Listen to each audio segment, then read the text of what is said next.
We were talking about how the street photographer phenomenon is absolutely peaking. You know, this morning watching the hysteria of all these people, all these people swarming. I just thought someone's going to get run over, someone's going to get trampled. It's this funny thing. Did these people crave to be part of this phenomenon? Is there some kind of use for the material that they're creating? Is there something I don't know that's going on?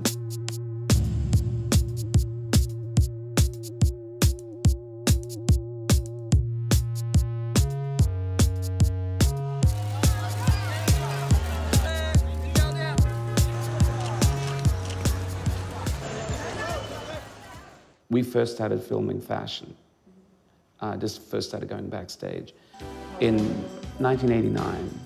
And there would be, you know, maybe 3 crews backstage at a fashion show. And then the supermodel thing happened. And suddenly there were 300 crews backstage. A girl's gotta do what a girl's gotta do. Wearing clothes, really. We don't like wearing clothes, no, that's a joke. Naomi, behave yourself. That was the sort of earlier version of this phenomenon, when something relatively a new way of looking at fashion exploded. The funny thing about the supermodel phenomenon when it first kicked off, well, not the funny thing, but the obvious thing, was that Hollywood wasn't giving people glamour anymore. Hollywood wasn't giving people star quality. It was giving people very earnest, brown rice, no knickers, kind of, I don't wear makeup and blah, blah, blah. You know, people love glamour, and especially when there's hard times, people seem to gravitate towards glamour. I guess because it's part of escape. You know, if you think about traditionally through the way the movie industry had these kind of moments of these unearthly stars were always coincided with an economic depression. And I think that's what happened in the early 90s because there was a recession. And fashion offered this incredible escape. And, you know, Linda Evangelista was like this goddess. And I think times are hard again, but the escape route is not you being taken somewhere where you never get to go. It's you kind of being involved now. Everyone is involved.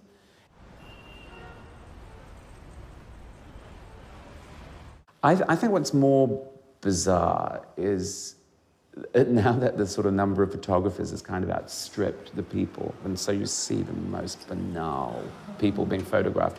I feel that anyone who dresses with the intention to get photographed will not get photographed by the right people. Mm-hmm. Well, that's rather elitist. I mean, who are the right people? Well, I never dressed up to be photographed, and I don't go to all the shows and think, okay, what am I going to be photographed in today? Because then for me that would be not genuine at all. I mean, Bill Cunningham was obviously the first, but think of how many years Bill Cunningham was doing that. He shot in a different way, the things he was interested in.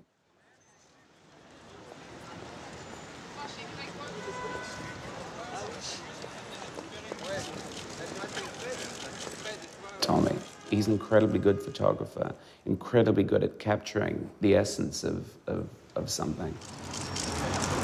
Fast, fierce, fast, fierce. And he has his favorites. And so to be photographed by him, you know, I've heard all sorts of funny stories about what people will do to get photographed by Tommy, but who obviously caught when they're it's just, I find it so kind of embarrassed. I just get so embarrassed for them. Well, it feels like perhaps there's a little bit of peacocking going on now, and you know, people are coming to stand outside the shows or attend the shows just to get photographed. I think, like, you know, everything, it has to be measured. There's a lot of bad blogs, but there are some great ones. We have to do with what we're given and embrace all the new ways. The beauty of blogging is that it's so democratic. Maybe it's more approachable for viewers to identify with street style than a magazine shoot. They're dressed well, it's out there, it's easy access, you know where the shows are. I mean, I think for a lot of young photographers, this is kind of a way to get into the business. I thought, yeah, it's a great thing because I saw myself on the blogs and each season more and more. And of course now it's one of the strategies. And I always say in all the interviews that it's a great opportunity for the young designers who have no budget for advertisement, is the best way, of course. Because of the immediacy, a designer can go online and know exactly what people think about it.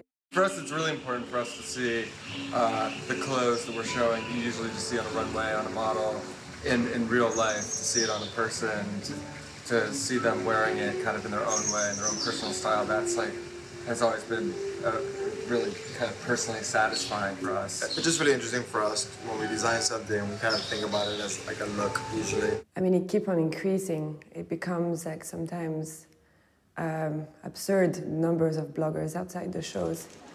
You wonder, like how much information they can get of the exact same pictures of the same people all over again every season. But it's a side of the industry that is increasingly growing, and they bring something to the table, the bloggers.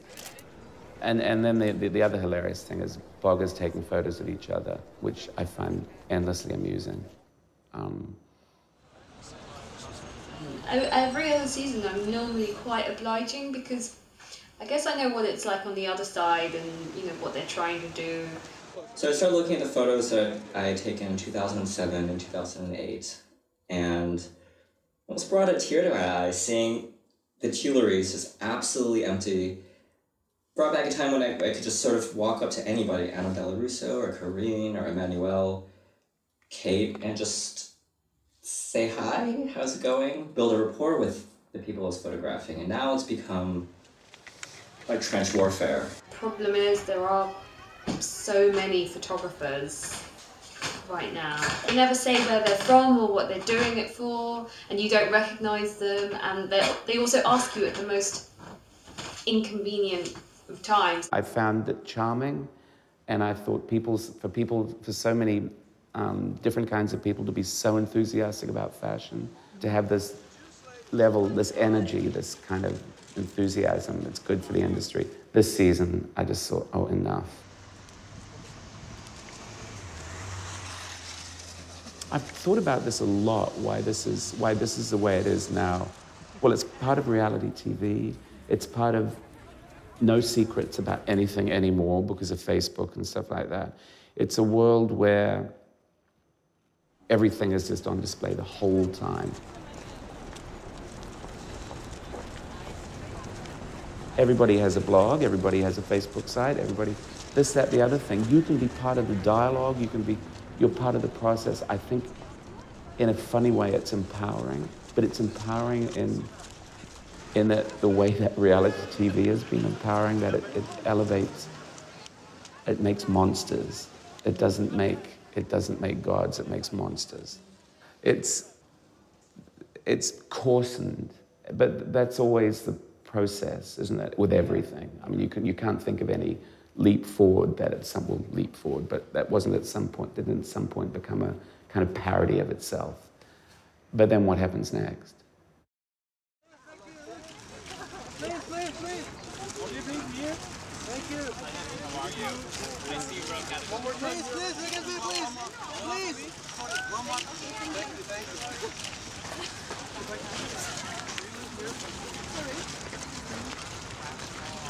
Please, yes.